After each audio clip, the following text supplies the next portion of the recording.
Hello guys, in today's video I will be showing you how to fix Microsoft Teams login problem. So the answer is easy, just go to the settings and then scroll down to the apps section and then go to the search and search Microsoft Teams and then go to the storage, and here you will find this clear cache option. Click on it. Now you can go check it if it works, and if it didn't you can try to restart your phone or turn the Wi-Fi off and on, or the Bluetooth or the airplane mode.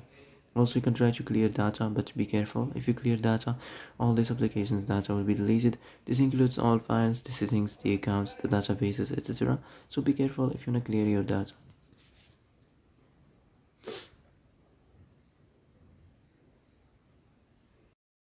And that's it for today's video. I hope this is the answer you've been looking for. If you like this video, don't forget to like and subscribe, and see you in the next video. Thanks for watching.